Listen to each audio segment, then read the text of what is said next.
Thank you for joining our history class, Modern World History, 1405 to present. Unfortunately, due to COVID, rise of COVID cases in our town, we're having to meet like this. Maybe we'll switch to Zoom later, I don't know. I'm still trying to figure out how to make this work. So this is kind of a crude setup I have right now. But nevertheless, we'll figure out a way to make it work. So we are finishing up. You guys are taking a quiz on Chapter 8. And Chapter 7 and 8 are talking about a lot of the same things. So I've kind of wrapped up those chapters together in our lectures. So you're taking a quiz on Chapter 8, but I'm going to go ahead and start, actually I'm going to finish Chapter 8, and then today I'm going to start on Chapter 9. And since there's nobody here to tell me when my time is up, this video will probably end up being a little bit longer than a regular class period. So just to review a little bit we talked about last time we met, Crimean War, 1853-1856. We looked at the Ottoman Empire, which was at the widest expanse that it was. But it was, starting to decline, known in the Sixth Main of Europe. On the map here, I hope you can see that. I hope it's not too small. But in 1829, this is the extent of the Ottoman Empire. Ottoman Empire is at its peak. And it's going to start declining very quickly. So what I want you to realize when you think about where we are in this class is covering about 600 years. And today we're going to start on basically the last 100 years from today. And so we're covering 600 years, but we're getting very close to, modern day, to what is it, November 14th, 2020. And so I want you to start recognizing how the modern world is starting to take shape. Because we're starting to lay a lot of the groundwork for World War I. We actually have been for some time, whether you realize it or not. But it's going to become more obvious today, hopefully. So you have the Ottoman Empire, who is a declining power, but they're still pretty expansive. And you have the Russian Empire that is growing. It's growing in hegemony. It's growing in influence. And Europe is looking at the Ottoman Empire. It's a declining power. Russia is an ascending power. And the Ottoman Empire and Russia go to war in Crimea, modern-day Ukraine. And France and England decide to choose the Ottoman Empire, and they back the Ottoman Empire. But the Ottomans go into huge debt to the European powers to fund their war effort. So some historians describe it as the first modern war. We went through some of those reasons. I personally don't call it the first modern war. I call the Napoleonic Wars the first modern war, and we talked about those reasons. I'm not going to go over those again. But you see the Ottoman Empire, we're going to see, like I said, it's going to be declining. It's on its last days. It's on its deathbed. And from here, we start seeing the modern Middle East really start taking form. We're going to start seeing that especially with World War I, the Sykes-Picot Agreement. Florence Nightingale, this is the war that she was known for, the Crimean War. That's what we talked about last time. And at about the same time is also the U.S. Civil War. So this is where I'm going to finish up chapters 7 and 8 before we start on chapters 9. So as you know, this is a world history class. This is not an American history class. So if you want a lot of the details of the Civil War, this isn't the right class. So we are approaching the Civil War from a global perspective, from a modern, very overarching perspective. And so we're looking at the Civil War from a very narrow perspective that pertains to world history. That font is pretty small. I hope you can see it. I'm also going to upload this PowerPoint so you can follow along in case you can't see this. Because my little 2-inch screen, it doesn't look like you can see it very well. But just to compare the North and the South, if you notice my first slide, I put on here, it's the Civil War is a foregone conclusion, basically, from an international perspective. It was pretty, at the time, not so much, but in retrospect, it's when you see all of the factors, it seems like the North was going to win no matter what. And we're going to look at some of those reasons why. First of all, the North was 22 million people. The South was only 9 million people, and a quarter of those are slaves. The strong had very strong railroad network. We talked about, I've already mentioned before, in the Reconstruction era after the Civil War, where when the Union was reunified and they undertook major infrastructure projects to try to unify the country. But the North already has these railroad networks before they're racing to the Pacific. Whereas in the South, they rely on rivers, the Mississippi River and other rivers down there, the Tennessee River. The South relies on rivers, the North relies on railroads. The North was highly industrialized. They had factories. They didn't use slave labor. The economy was very diversified, whereas the South was a very agrarian economy, and they depended on slave labor. As a matter of fact, the South produced 77% of the global production of cotton, most of the rest coming from India. And so you see the North and South, there's a huge population disparity. The North is much more industrialized. The South is very agrarian. The North has a diversified economy, and the South depends almost entirely on the cotton industry. And so from the international perspective, cotton is a huge deal because it is the #1 producer of cotton in the world, 77%. And so they rely on this export for international support to try to legitimize the Confederacy. This is what's called keen cotton diplomacy. So cotton primarily produced on the South. Since that is what they rely on, and the North is producing all the other goods, they depend on trading cotton to the North and trading cotton with other countries for all the other goods that they need to survive. And so they relied entirely on cotton production and the exportation of cotton. You take away the exportation of cotton, it cripples their economy. So this is one quote that one Confederate leader. You talk about throwing off the degrading shackles of our commercial independence. So the Confederates, they realized that the global economy, especially England, relies very heavily on the cotton industry. But the Confederates, they go to Mexico, they go to Paris, they go to the Pope, they go to these different international actors trying to gain legitimacy by recognizing the Confederacy as a new country. Eventually they go to London, because London is the major importer of Confederate South cotton. And so the Confederates took this huge gamble, and the gamble is that they believed that cotton would be so important to Great Britain that Great Britain would be willing to intervene in the war on behalf of the Confederates in order to preserve the importation of cotton. But there was a few mistakes. One was the 1860 bumper crop. A bumper crop basically just means like just record output. It was an extremely abundant crop in 1860. And so Great Britain and Europe, they already had very large reserves of cotton. And they could burn through these reserves before they had to rely on purchasing more cotton. So this 1860 bumper crop kind of messed things up. But Great Britain also decided not to intervene because at the time, they believed the South was going to win anyways. The reason why is they saw the South had, they saw the North and South, both were very amateur at war, but they did see that the South had better generals and was a little bit better organized militarily. But in international relations, foreign policy, one of the key things with military strength is it has to be built on a strong economy. Economic power is something that is a foundation of military power. And so I'm not going to spend too much time on that. But, and so since Britain saw that they believed that the South was going to win the war anyways, they didn't think they needed to intervene. Why antagonize the North? If the North and South are going to be separate countries now, you don't need to antagonize the North if you believe the South is going to win anyways. So they saw they were hedging their bets. And then by the time Lincoln came out with the Emancipation Proclamation, in 1807, slavery had already been illegal in Europe.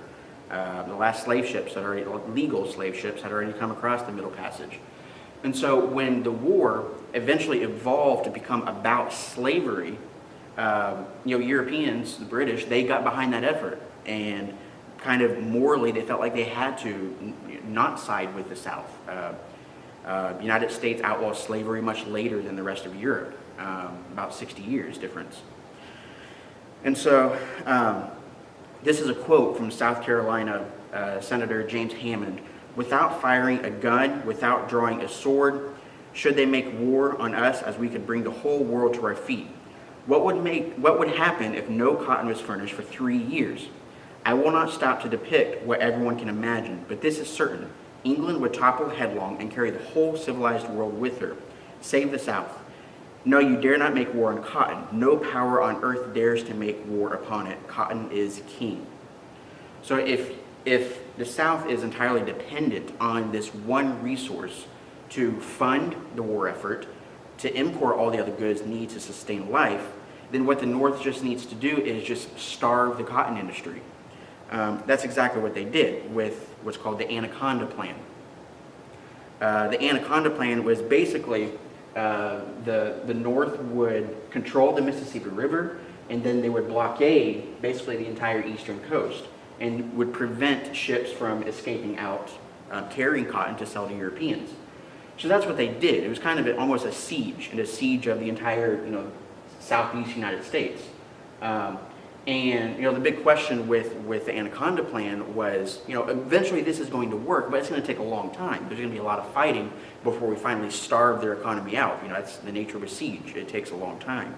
But nevertheless, this is the plan that the United States took. It was an embargo against cotton exports.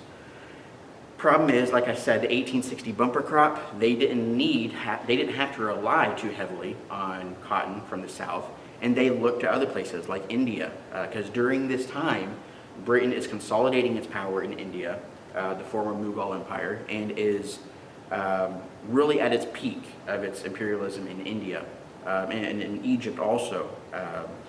They start growing cotton there to try to offset the loss from the Confederates. But the North, interestingly enough, they would occasionally allow a ship get through, just to not, keep, balance relations with Britain, not, upset them too much. But England also, we've been talking for several weeks now about the Industrial Revolution. They're starting to diversify their economy as well to become less reliant on cotton. And so the Civil War kind of pushes that along for them to diversify their economy also and rely on other industries, other factories also, and to become less reliant on cotton. That's basically all we're going to say about the Civil War. I know that's not much, but from a global perspective, the Civil War is not tremendously significant. The only reason I bother to cover it at all is because we are Americans, we're from the United States. But that's all I wanted to cover. I told you I wasn't going to spend much time on the Civil War at all, because we have much more bigger fish to fry. We're getting dangerously low on time for this semester. Before the end of the second quarter, I believe this is week 4. So I'm going to have to start picking up the pace a little bit. We spent way longer in the 1800s as I thought we would. So we're going to try to close out the 1800s between today and our next class, and then we're going to go into World War I. So we're going to start talking about imperialism and specifically the scramble for Africa. So we're going to be focusing on Africa today. And with the scramble of Africa, what I want you to start thinking is we're setting the stage for World War I with competition between European states. One of the major themes of this PowerPoint we're going to go through is competition. We've talked about in the Industrial Revolution, the emergence of the very nation capitalism, where it's dependent on a competitive model. That's how capitalism works, is competition. And that competition really extends into Africa also.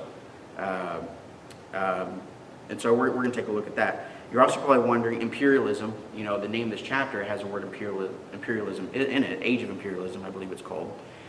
But we've seen imperialism all through this class. So what makes this imperialism different? So we're looking specifically at Africa, and I want you to try to draw parallels with what we've already studied in South America. 1492, Columbus discovers America. You have the Spanish, the Portuguese, other European powers who colonized South America. We looked at especially silver. You have tons of silver being mined in South America. You have other things, tobacco, other goods that are being found in South America that are new goods that they can finally trade in the Indian Ocean for other goods, which was in the old world was the center of wealth, the cultural, technological, and economic center of the world. But coming with discovering those new resources was a major demand for labor also to extract those resources. And so, they enslaved indigenous populations to extract those resources and to bring that wealth back. So I want you to draw parallels with what we've already talked about in South America with what we're about to see in Africa. Also, keep in mind, we've talked about Marxism. I want you to start thinking about Marxism and the idea of exploitation. We talked about the continuation of, the middle-aged feudal class versus the new bourgeoisie proletariat class. And I want you to start recognizing colonies in Africa and making connections with Marxist theory also. We'll look at that a little bit more carefully a little bit later. But the difference between old imperialism and new imperialism is basically the old imperialism relied on just conquering militarily. It was about military competition. Whereas the Scramble for Africa is more economic motivations, exploiting the land more thoroughly, even more thoroughly than what South America was. So the definition of imperialism I want to offer you is a politically and economically dominant nation extending its power by taking resources from another territory or nation. The established relationship is unequal culturally, economically, and territorially. And so the primary motivation was economic business interests, but it was also to spread Christianity also. We're going to take a closer look at that later on, hopefully if we have time. And so you have South American exploitation. I've already mentioned that. And so, 1492, Columbus discovers America, but the Scramble for Africa doesn't start until the 19th century. Why did it take so much longer for European powers to exploit Africa than it did South America? They've known about Africa for hundreds of thousands of years. So why now? Africa is still known as the Dark Continent, virtually unknown. And there's good reasons why. So why now are Europeans just now getting around to exploiting and exploring Africa, sorry. 3 reasons, basically. One is a lack of easily navigable rivers in Africa. They didn't have the means to explore the rivers that were there. So there just wasn't the means to explore. Tropical diseases. As we saw in South America, you have Europeans bringing disease, mainly smallpox, which devastates indigenous populations. But there's still tropical diseases in Africa that Europeans are not acclimated to, namely malaria. And so you have diseases that they have not built any kind of immunity to. And so Europeans, it would ravage anyone who tried to settle in Africa, just like it did with the Americans in South America. Thirdly is hostile natives who would just resist Europeans. But there's emergence of different inventions and different things that basically overcome these challenges that make exploring Africa possible. One is steamships. We've already looked at the Industrial Revolution with the significance of coal. Coal allows you to fuel a steam engine. We've already looked at steamships and the unique role they played in Japan. Commodore Perry in 1853, opening Japan. Steamships was important there. Now they have steamships for Africa. Small steamships that can navigate these rivers. For tropical diseases, discovery of quinine, which was discovered in South America. If quinine sounds familiar, hydroxychloroquine comes from the powder of quinine. It's an anti-malarial drug is what it is. So the discovery of quinine, we've heard about hydroxychloroquine from COVID, but that's where quinine comes from. It's an anti-malarial drug. And so now they have a drug that can treat these tropical diseases, diseases that you would typically find near the equator. And hostile natives is the discovery of guns. Now, yes, Europeans did have guns in South America, but the guns were very ineffective. They were more effective as noisemakers than anything. But the major advantage that Europeans had in South America was their metal. They had iron. They had swords. Whereas, South American, the strongest material they had was obsidian. So it was really their swords, their iron, that gave them the advantage. But by this point, guns have improved significantly, specifically with the Maxim gun, which we're going to look at here in a minute, have a slide about. The first machine gun, which allows them to overcome, the hostile natives.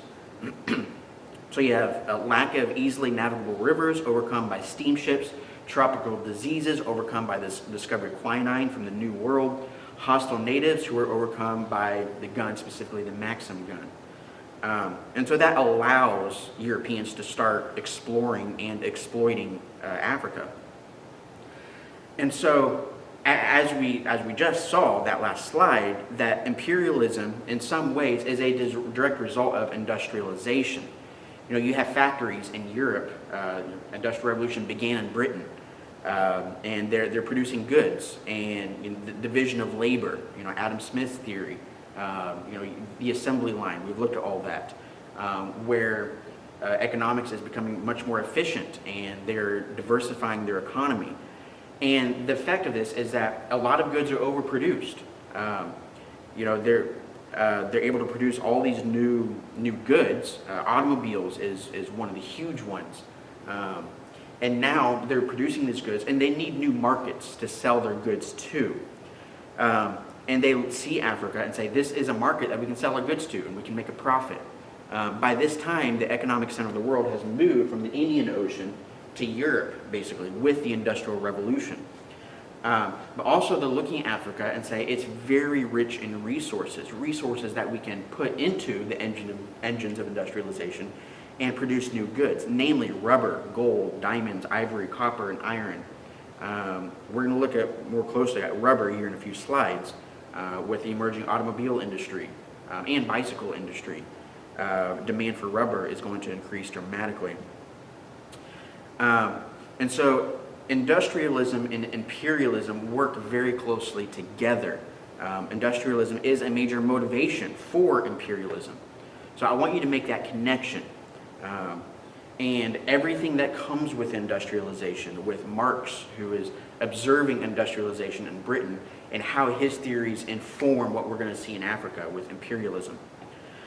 And again, one of the things I want you to recognize is that one of the probably the number one primary motivation was business interests to fuel the economy in Europe.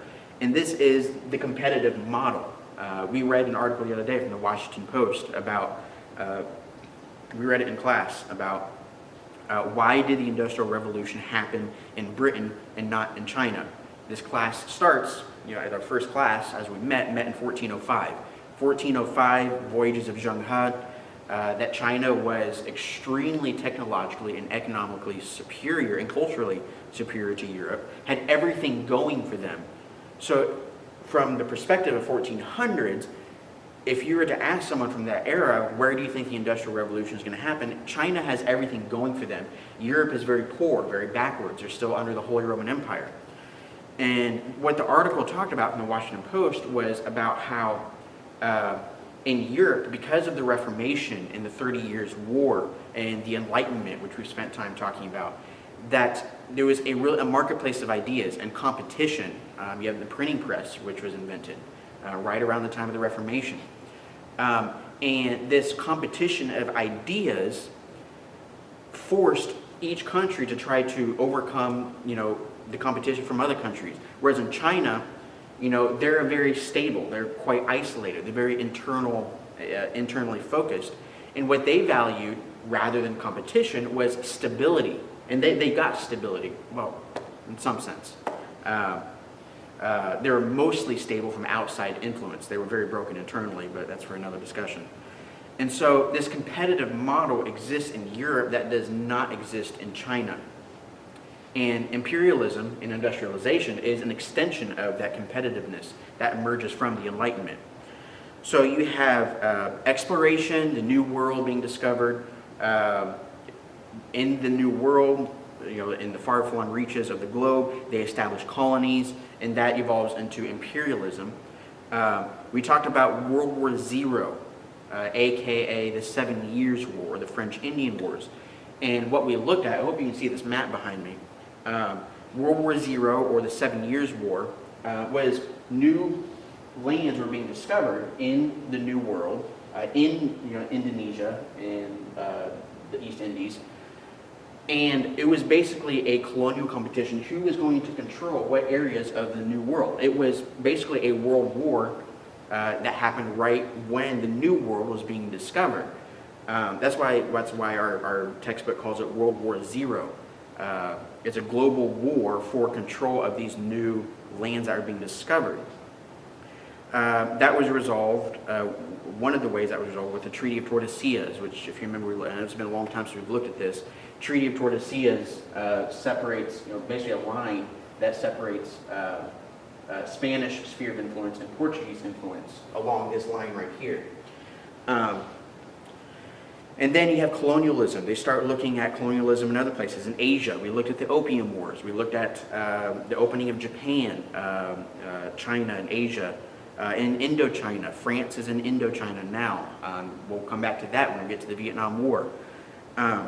And so our next class, we're going to look at more closely at American imperialism, because during this time we also have the Monroe Doctrine, which basically ends colonialism in the Western Hemisphere. And then next is the Scramble for Africa, and continuation of this competition for global influence, for expanding spheres of influence.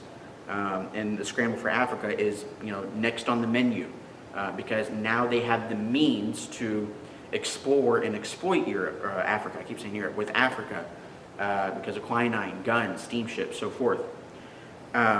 And the Scramble for Africa really becomes the opening theater of what is going to become World War I. And so the Scramble of Africa is happening. We already talked about the unification of Japan in 1872, the Franco-Prussian War, Otto von Bismarck. He becomes very involved with the Scramble of Africa, and we're going to look at more carefully how. But again, all of this is the competitive model that we've looked at that is driving colonialism, industrialization, a very young capitalism in Europe, imperialism. It's all driven by competition among European powers, and ultimately this comes to a resolution in World War I, at least in some sense. We do have another war later, but it climaxes with World War I. And this is all a competition between European powers. So in 1844, 1845, Otto von Bismarck, which I did a PowerPoint on him a few weeks ago, he was the one mainly responsible for the Franco-Prussian War, which unifies Germany into a unified Germany in 1872. And the French, the British, the Portuguese, the Spanish, they've been in on this colonial game for a very long time, since Columbus in 1492, basically. But Germany is coming very late onto the scene of this, this game of imperialism, colonialism. They don't really have any empires abroad. They were divided.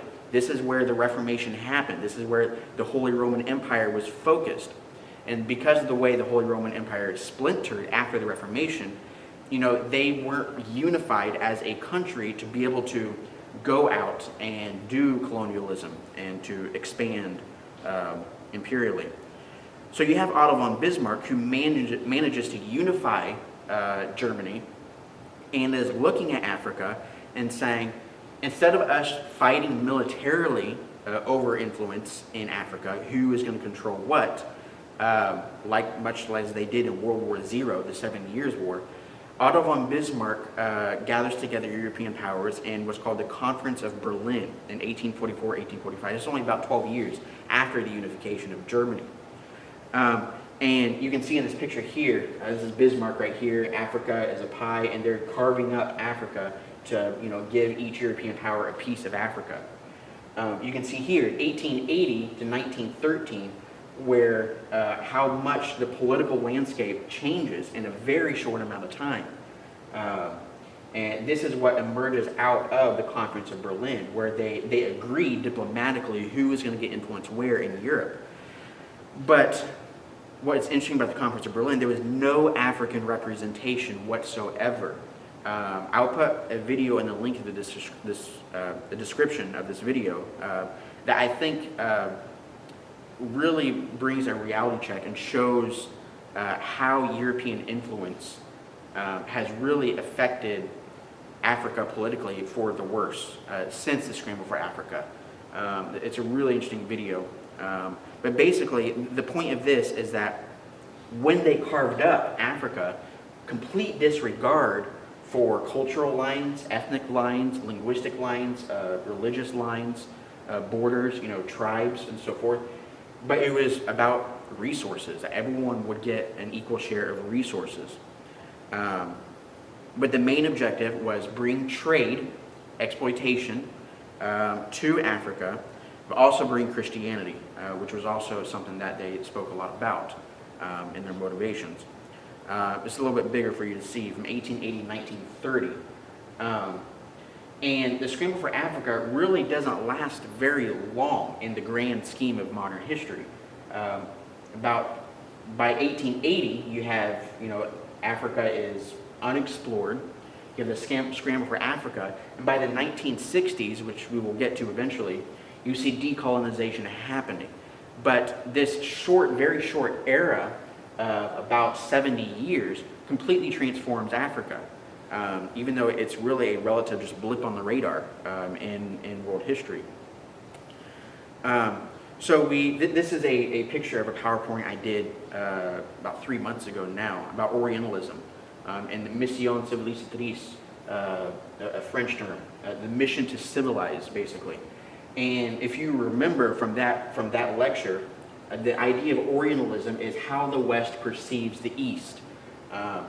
That this is really almost an emergence of the Enlightenment. And you remember, the Enlightenment is, at its most basic form, is political equality, that all men are created equal and endowed by their Creator with certain inalienable rights, that among these are life, liberty, pursuit of happiness, and Declaration of Independence.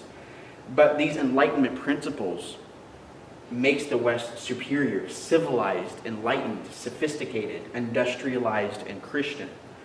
Whereas the West perceives the East, or just other cultures, as inferior, uncivilized, weird, barbaric, undeveloped, and heathen. And it's basically an us versus them mentality. And this is the mentality that Europeans are bringing to Africa, that they already brought with them to South America. And hopefully you're noticing how this contradicts the very principles of the Enlightenment that is based on political equality. We've talked about with the Reformation, where the authority of the church is rejected, and this idea that a person can be divinely ordained by God to rule over other men. It's a rejection of all that, saying no, all men are created equally. They have equal political rights. And from that you have the emergence of democracy. But the whole idea is based on equality of humanity. We're all created in the image of God. But those ideas take a really ironic and really a sick twist, in that we are enlightened because we understand this. And people who don't understand this are inferior, uncivilized, weird, barbaric, undeveloped, heathen. And it's a perversion of the very Enlightenment principles that they're basing this on. Hopefully you're recognizing this. But I have this picture here because it's an idea of Orientalism is a lens that you see the world through, that other cultures are uncivilized, and this mission civilisatrice is the idea that these other cultures need civilized. This is a picture you've seen before in another PowerPoint. You have Uncle Sam, the United States, Great Britain, and they're carrying these barbarians on their back. On the rocks it says barbarism, oppression, ignorance, vice, brutality, superstition, brutality, slavery, cruelty, vice, cannibalism, ignorance. And that they are carrying, you see at the pinnacle is a statue, and it says civilization. And that Great Britain, the United States, and these European powers are carrying these heathens on their back to bring them to civilization. And that's the mentality that they're approaching Africa with. We are enlightened. We are intelligent. These African cultures are inferior. Around this same time, you have Charles Darwin. In 1859, publishes The Origin of Species by Means of Natural Selection. This is published in 1859, right when the Scramble for Africa is happening. And if you know anything about Darwin, hopefully you should, he theorized about evolutionary biology. It was a biological theory that man evolves from lesser beings. But essentially it was survival of the fittest. But his ideas were stretched into what's called social Darwinism. Social Darwinism basically takes, you don't just have evolution of beings by survival of the fittest, but you have entire societies that are ordered by way of social Darwinism, that some societies are superior to others, and that imperialism is the natural order of things, that stronger empires are going to conquer weaker and subdue weaker empires. This idea of superiority versus inferiority evolves from biology to a very social sense that results in imperialism. But what makes them superior is that they are enlightened, and that the inferior are, it's Orientalism essentially, that they are a lesser class. And again, even with this idea of survival of the fittest and evolutionary biology, social Darwinism is again a competitive model that fits perfectly with the industrialization model, the colonial model of competition between countries, between empires really. And this idea of social Darwinism becomes even more fundamentally ingrained through the 20th century. We're at the first quarter of the 21st century. In the 20th century, this was very dominant in the worldviews. This is why when we get to Germany in World War I, especially World War II, where they have the Aryan race that they believe is superior, and that everyone else that is not Aryan is Untermenschen, they're subhuman. And so this idea of race is very deeply ingrained, and they're bringing this with them to the Scramble for Africa, and in World War I, World War II, where we see concentration camps, and we'll get to that later. But all of this is based on the competitive model. The main invention, I already mentioned, is the Maxim gun. A very famous quote here: whatever happens, we have the Maxim gun and they have not. So when you have colonialism coming into, imperialism coming into Africa, the Africans were very resistant in many places across Africa. We don't really hear much about that. But even though you have mass populations in Africa, and you have very small populations coming from Europe trying to colonize Africa, they have the Maxim gun. And that's what this saying is: no matter how overwhelmed we are, the Maxim gun is like a trump card, that it can overcome no matter what happens. We have the Maxim gun and they have not. And this allows Europeans, a very small amount of Europeans, to overcome an entire continent that has been hostile. This is the most ugliest in the Congo Basin. So you had the Conference of Berlin in 1884, 1885, and these European powers that are negotiating, splitting up, the French get this, the British get this, the Germans get this, so forth. The Congo Basin, which is basically this very green region right in the middle of Africa, extraordinarily rich in resources, where the European powers are unable to negotiate who gets control of this extremely rich region of Africa. And so what they decide is it's going to be an international zone where anyone can go in and exploit. And so they put this King Leopold of Belgium to oversee this free Congo state. This is a quote I came across. "For almost 100 years, evidence has lain dormant of one of the greatest mass murders. Millions of Africans died in one man's quest for wealth and glory. Until Adolf Hitler arrived on the scene, the European standard for cruelty was set by a king, King Leopold of Belgium, who was given the mandate of the Congo Basin. But he was appointed by the Berlin Conference to oversee this international zone. But the reality is that he basically pushed out other European powers, raised his own private army to harvest primarily rubber was the most valuable resource in the Congo Basin. They would harvest the rubber and sell to Europeans, for the very new automobile industry. So that's what you see. You see King Leopold, tightening his grip on Belgium, pushing out the original plans for European joint exploitation of the Congo Basin, and installed labor camps for collecting rubber. And his labor camps were extraordinarily oppressive. As the quote said, he was a mass murderer. and primarily for rubber, for the automobile industry and the bicycle industry. But he was extremely brutal in his camps. 15 million murdered in Belgium, or in the Congo, by the Belgian king. And it was extremely oppressive. They would go around, he would have guards going around, and if they weren't collecting enough rubber, they would chop their hands off. You can see pictures here where they would chop off hands, they would chop off feet. And this really became just a sick game of who can collect the most hands. And they would have these huge storage bins of just hands that are chopped off. And it basically become a game, who can collect the most hands. Ultimately, there was 15 million people murdered. And one of the things that is interesting about this is Europeans back in Europe didn't know a lot about what was going on. They would send journalists that would discover and find out and send reports back. But I'm going to introduce a new word, the metropole. The metropole is the center of an empire. So you have like Paris or London or Berlin. They are, the heart of, the German Empire, the British Empire, the French Empire. They didn't view their colonialism in Africa as systemic. They would look at instances like this of King Leopold of Belgium in the Congo and say, this is abusive, but this is not systemic. This isn't the norm. But the reality is, yes, it was the norm. It was systemic.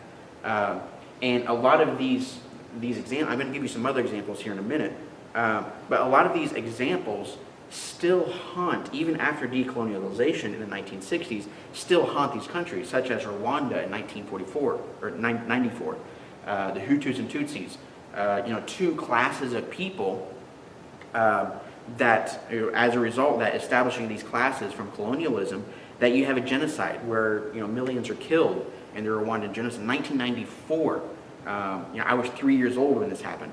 You have Darfur in Sudan in 2003, and you have apartheid through most of the 20th century, which are results of the things happening in the scramble of Africa, imperialism. And so they were very much systemic, and it still haunts these places, even though colonialism is long gone in Africa. You have Abyssinia, which also pushed back. Abyssinia in Ethiopia today. They take great pride in the fact that they are the only African country which was never colonized. Mussolini of Italy, he tried to colonize Abyssinia or Ethiopia. The Abyssinians, they saw what was happening through the rest of Africa. They saw what was happening with the Opium Wars in China, Britain forcing China to open up, at gunpoint. Same thing in Japan with Commodore Perry, which was only 20 years before this. Commodore Perry bringing his steamships, forcing Japan to reopen. And Abyssinia decided they're going to arm themselves, and they managed to purchase weapons from the French and are able to defeat the Italians. It was a pretty humiliating defeat for Mussolini. But you have, Abyssinia, Ethiopia, which is resisting. You also have the Boer War. I remember I saw one episode of Downton Abbey, and they referenced the Boer War. So this would have been like the times of Downton Abbey. The Boer War in South Africa, which was originally controlled by the Dutch.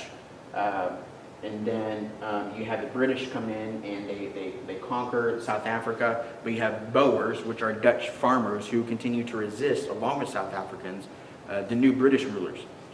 So you have the Boer War between the Dutch, South Africans versus the British. You also have Namibia. Namibia is where Germany tried to burst onto the scene of colonialism, and you have the Herero genocide in Namibia. You have the Germans driving the Hereros into the desert where they were massacred en masse, and here's a picture that looks like this could be from the Holocaust. And this is really the kind of camps that they would build in Namibia are really the precursor to the concentration camps that we're going to see in World War II. But in Namibia, you have a genocide happening there, and they're trying to resist. And so you have colonists you have Africans trying to resist, but the Africans with their industrialized weapons are just way overpowering these Africans. You have Tanzania, the Maji Maji Rebellion, which means water, water. And there was this myth that if you drink this special holy water or whatever, that it would make you impervious to German bullets. And I don't need to tell you what the consequence of that was when you believe that you're impervious to these bullets because of superstition. But in Tanzania, they tried to rebel against their European colonists. I already mentioned in South Africa. South Africa, because I'm coming back to this. South Africa, you have the Cape of Good Hope in South Africa, which was a stopping point on the way to the Indian Ocean, which is the center of still a lot of economic activity. You have ships that have to come around here, but you also have the Suez Canal, which is being built, completed in 1859, which makes basically South Africa almost moot as a strategic location. But you have the French who complete the Suez Canal in 1859. And in order to fund the construction of the Suez Canal, they sold stocks to fund the construction. And they sold a good majority of these stocks to the Ottoman Empire. And so the Ottoman Empire owned a very large share of ownership of the Suez Canal. The Ottomans had to sell and transfer their stocks to the British. And if you remember, if you guys were here, I would ask you why you think that is. But this is right after, coming on the heels of the Crimean War, where we talked about the Ottoman Empire trying to fight against the Russians, took on debt from Britain and Spain. This is exactly why the Ottoman Empire sides with the Axis powers in World War I. It's because they owe debt to England and France, and if we go to war with them, we don't have to pay that debt. So that's why they sided with Germany in World War I. It's because it's trying to cancel out that debt. And so between the Crimean War and World War I, they're trying to pay off that debt, and they do that by transferring ownership of the Suez Canal to the British to pay off their debt from the Crimean War.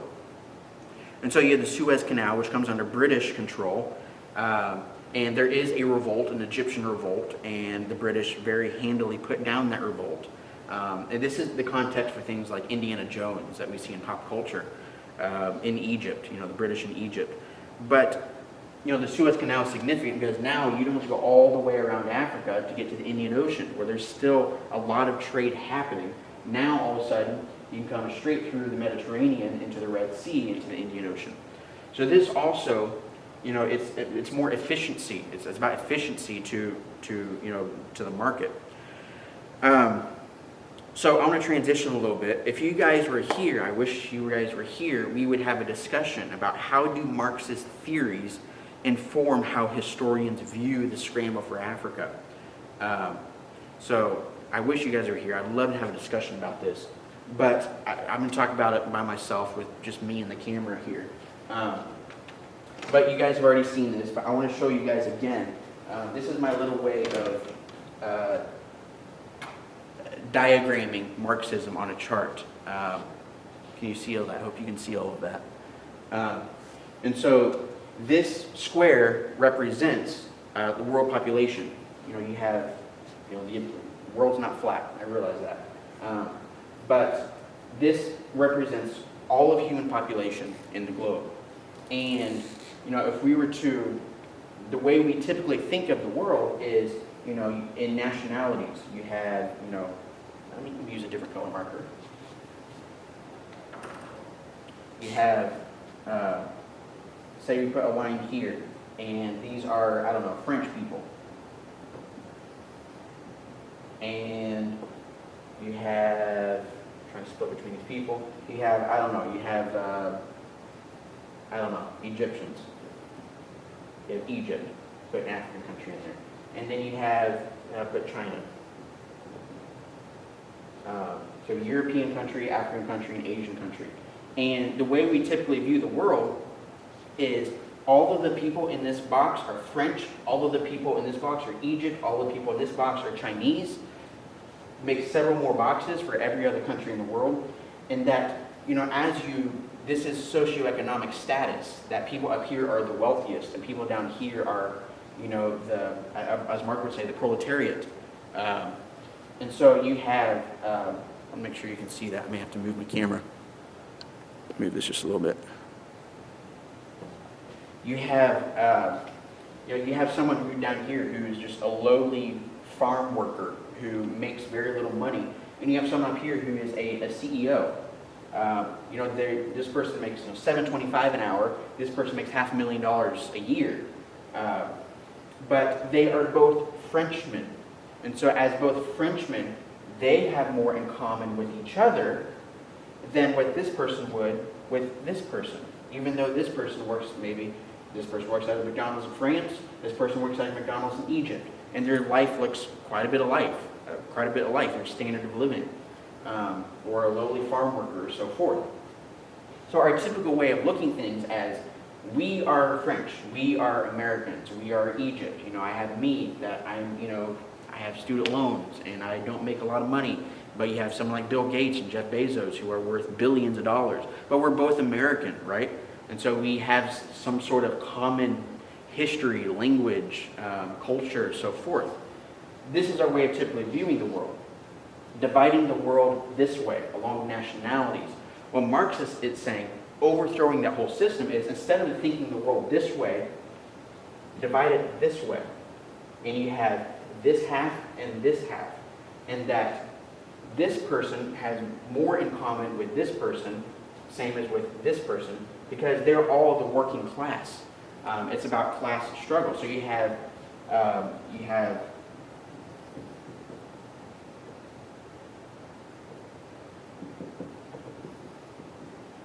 bourgeoisie and proletariat. So I've diagrammed this out for you guys before. And so with the Scramble for Africa, what we're seeing is this represents South America. This represents Africa. This represents all of the people who are, providing the labor and the resources for the Europeans who are undertaking industrialization. And so this up here, the bourgeoisie, Marx would say these are Europeans up here and who are exploiting these colonial lands. And these are, the people of the Congo Basin that King Leopold, someone who would be part of the bourgeoisie, he is exploiting them, chopping off their hands if they don't collect enough rubber to make him more wealthy. All of these examples of, the mines of Potosi in Bolivia where silver is being mined. And Marx is saying this is class struggle. And thinking this way with nationality is all just a construct to keep these people up top in power, is what he would say. And I think he has some really valid criticisms to the way the system is set up, because we do see oppression. I've given examples of oppression, and I'm going to continue giving more examples in coming weeks. He has some really valid ideas that we have to wrestle with. Again, if you guys were here, I would love to have a conversation about that. So I want to show you this map again, because there's kind of two ideas among historians that from 1880, when Scramble for Africa was beginning, by 1913 it was carved up, until 1960s, the decolonization movement, 1950s, 60s, and it's really only about a 70-year period. And there's kind of one school of thought among historians that this is just a blip on the radar. It's in the grand scheme of things, it's not really a big deal. It's just a moment, a single moment in history. And then there's another school of thought that says just the act of controlling these places, even if it's for a very short amount of time, changes everything, completely transforms everything. So what I think we should try to do is kind of take a third way, a middle road. Because yes, it is just a moment in history. Europeans don't control Africa today, like they did in the Scramble of Africa, but there are still very lasting effects. And so I'm going to start closing out here. You have Jan Vencina, who is a very well-respected historian, wrote this book, Being Colonized. And a quote from his book: "I do not know of any introductions to colonial history that emphasize the African experiences and place them at the heart of the tale where they obviously belong. This is the reason I wrote this book." And so to kind of step into the African experience, you have to understand, what would it be like to have people from a far away land that you've never visited, you know hardly anything about, to come and colonize your country, to massacre your people? What would that be like? I haven't even talked about the difference between direct rule and indirect rule, where, like, for example, the French, I'm watching the documentary series by Ken Burns in Vietnam, where Indochina, where is one of France's colonies, and they would teach the Vietnamese French history, French culture, French food. They would build Hanoi looked like it was Paris. They would use French architecture. And the French would do this everywhere they would build colonies, is they were trying to civilize and to allow the evolution, the biological evolution of these inferior beings. And so one of the ways doing that was through language.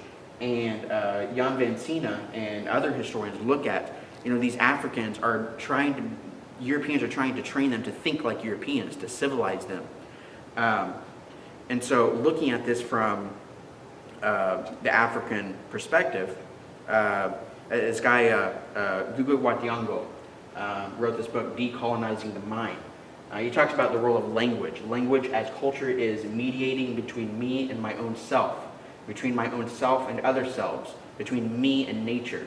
Language is mediating in my very being. The real aim of colonialism was to control people's wealth, but political control can never compete or be effective without mental control. To control people's culture is to control their tools of self-definition in relationship with others.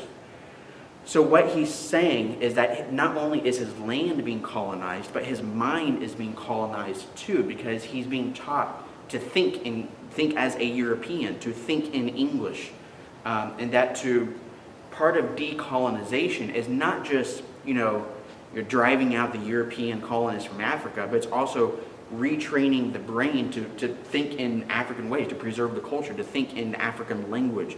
And he decides, I need to start writing my books in African languages, because you have these lasting effects in Africa that is very much, very present in their experience. And so it's not just about economic control, but it's about controlling the person through education and trying to make them more civilized or whatever.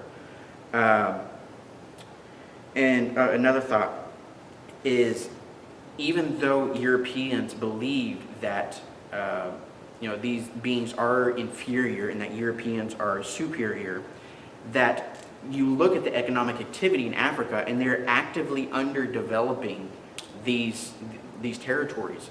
So when we saw with the Industrial Revolution, you have urban consolidation. You had cities that are exploding in population. Cities are growing with factories, and people are going to the city for factory jobs. And we've talked about that already with the Industrial Revolution. And that there's something cosmopolitan about that. There's something enlightened about taking part in the Industrial Revolution as a product of the Enlightenment. But they're looking at these African cultures and saying, these places are inherently rural. They cannot be urbanized. They cannot be industrialized. And so that's why instead of you see them trying to industrialize Africa, they're not trying to build factories there. They're trying to just extract resources from Africa to send to the metropole, because these are the industrial hubs in Europe. So they actively underdevelop these African societies. The only purpose they have is to be exploited. That's the only purpose they have. And so by limiting the economic opportunities of these people, Africans are paid less than Europeans in colonies. By their sole purpose is to serve the metropole. So you have rural versus urban. Europe is becoming urbanized with cities that are growing, and you have Africa, and they're viewed by nature as they're rural, and they can be nothing else but rural. By 1910, 1914, you have the beginning of World War I. Europeans have established hegemony in Africa and parts of Asia. Asia and Africa are basically pacified by this time. New borders are drawn on Africa. Europeans control African economies. They're extracting resources. They're dictating African culture. displacing African languages, and disciplining the African bodies, and trying to reform them in a new mold. So that's the end of my PowerPoint, but that's not done with everything I want to do. I want to look at a primary source. I'd love to have you guys read this, but I don't think we're going to have the time. So I'm going to read sections of it to you and kind of explain to you what's happening. But David Livingstone, who was, presumably you guys know about David Livingstone, a missionary to Africa during this time of the Scramble for Africa. He returns to Cambridge University. We're in 1857. This is, Conference of Berlin was in 1854, 55. 1857, Livingstone is coming back to Cambridge University, who is a missionary in Africa, and he gives this speech. I know you can't see that, it's way too small, so I'm going to read it to you. I'm just reading select passages to you. But he's at Cambridge University. He's giving a keynote address at a graduation. He's talking about some of his observations of Africa, talking a little about the geography. Let's see, let's start here. As we neared the coast, the name of England was recognized, and we got on with ease. And when I was passing through parts visited by slave traders, a chief who wished to show me some kindness offered me a slave girl. Remember, slavery is outlawed in 1807 in England, at least legal slave trade. And you have this chief who is offering him a slave girl. Upon explaining that I had a little girl of my own, whom I should not like my own chief to give to a black man, the chief thought I was displeased with the size of the girl and sent me one a head taller. By this and other means, I convinced my men of my opposition to my principle of slavery. And when we arrived at Luanda, I took them on board a British vessel where I took pride in showing them that those countrymen of mine and those guns were there for the purpose of putting down the slave trade. So he's presenting himself as, I am anti-slavery. I believe in equality, that all men are created equal, and that I am against the institution of slavery. Jumping down a few sentences, on reaching the sea, they thought they had come to the end of the world. They said, we marched along with our father, thinking the world was a large plain without limit. But all at once the land said, I am finished, there is no more of me. And they called themselves the true old men, the true ancients, having gone to the end of the world. So what he's saying is Africans would go to the sea of the coast of Africa, and they believe this is the end of the world, there's nothing else. And he's making reference to basically how small their world is, how naive their world is. The world is so much bigger. We've explored the world. We've seen, Indonesia, and we've seen, South America. And basically he's trying to demonstrate how small-minded they are, basically, how small their world is. Englishmen are very apt to form their opinion of Africans from the elegant figures on the tobacconist shops. I scarcely think such are fair specimens of the African. I think at the same time that the African woman would be much handsomer than they are if they would only let themselves alone.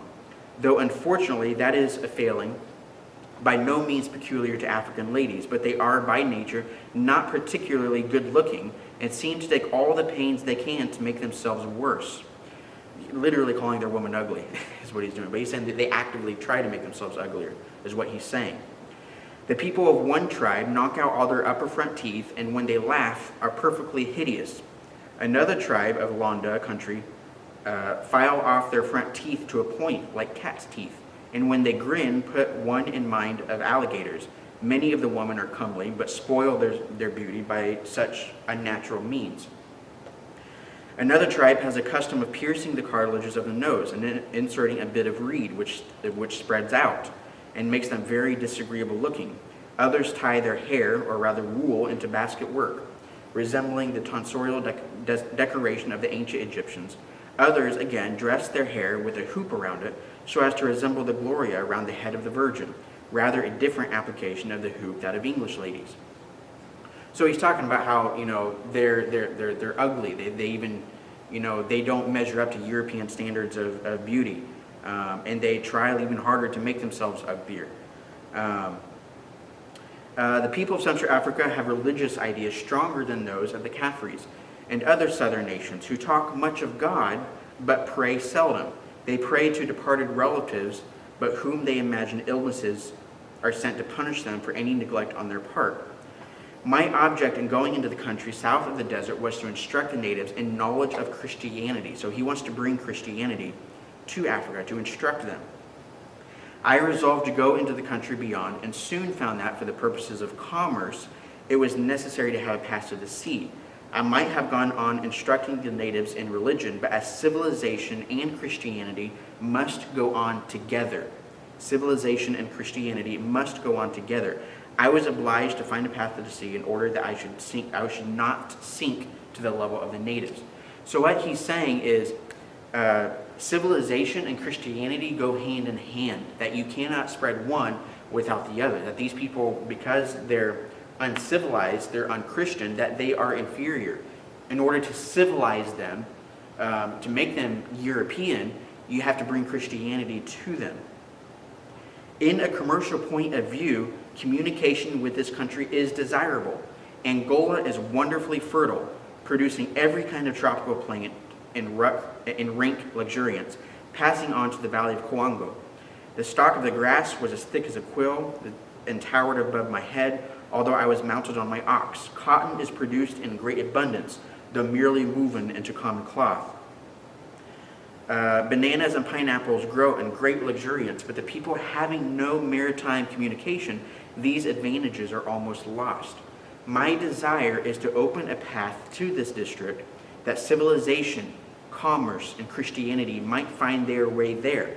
I consider that we made a great mistake when we carried commerce into India in being ashamed of our Christianity.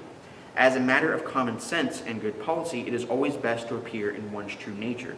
So what he's saying is that he's looking at Africa. It's very pristine. It's untouched. It's tabula rasa. It's a blank slate that is ripe for exploitation, for industrialization, for civilization.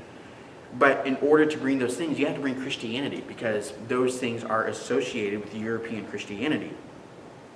A prospect is now before us of opening Africa for commerce and the gospel.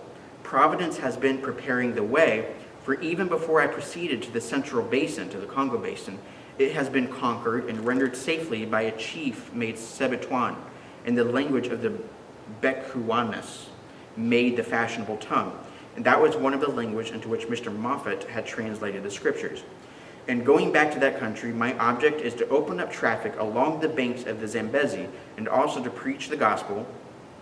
The natives of Central Africa are very desirous of trading, but their only traffic is at present in slaves, of which the poorer people have an unmitigated horror. It is therefore most desirable to encourage the former principle, and thus open a way for the consumption of free productions and the introduction of Christianity and commerce. By encouraging the native propensity for trade, the advantages that might be derived in a commercial point of view are incalculable, nor should we lose sight of the inestimable blessings it is in our power to bestow upon the unenlightened African by giving him the light of Christianity. The two pioneers of civilization, Christianity and commerce, should be inseparable, and the Englishmen should be warned by the fruits of neglecting that principle, as exemplified in the result of the management of Indian affairs. So he's making very explicit a connection between Christianity, civilization, industrialization, that Africa it's pristine, it's untouched. The Congo Basin is completely ripe for exploitation. They don't even realize the wealth that they're sitting on. And that if you want to industrialize this country, you have to bring Christianity too, because that's what Christianity does. It's progressive, it's productive, it produces, is the idea that they have. Finish off the rest of this primary source. Pioneers in everything should be the ablest and best qualified men. So remember, the context of this primary source is that he is giving a keynote address at a graduation ceremony at Cambridge, and what he's making an appeal to the best and brightest of the university, and saying, we need people like you to come to Africa and help us in this mission civilisatrice to colonize and to bring Christianity to Africa. But we need the best and the brightest, only the best and brightest, because you are the ideal European. You are the ideal Christian. So that's where he's getting to next in this next passage. Pioneers in everything should be the ablest and best qualified men, not those of small ability and education. This remark especially applies to the first teachers of Christian truths in regions which may never have before been blessed with the name and gospel of Jesus Christ. We should not hesitate to give up the small luxuries of life in order to carry knowledge and truth to them that are in darkness. I hope that many of those whom I now address will embrace that honorable career. Education has been given us from above for the purpose of bringing to the benighted the knowledge of a Savior. If you knew the satisfaction of performing such a duty, as well as the gratitude to God, which the missionary must feel, in being chosen for so noble, so sacred a calling, you would have no hesitation in embracing it. People talk of the sacrifice I have made in spending so much of my life in Africa, and then jumping down to the very end. All these are nothing when compared with the glory which shall hereafter be revealed in and for us. I never made a sacrifice. Of this we ought not to talk when we remember the great sacrifice which he made, who left his Father's throne on high to give himself for us. So he closes this primary source, this speech, out by saying, the Father sent his Son to make sacrifices to redeem us. And what he's saying is, we can be that same redemption to the Africans that don't talk about a life of sacrifice, talk about a life that you are saving these Africans from their backwards, uncivil, unchristian, heathen ways. And so when you take all of this with the context of, the economic exploitation that is happening in Africa, and, that industrialization and productivity are natural results of Christianity, this is the mindset that Europeans are coming from. It gives you a little bit different perspective on why were they wanting to bring Christianity to Africa?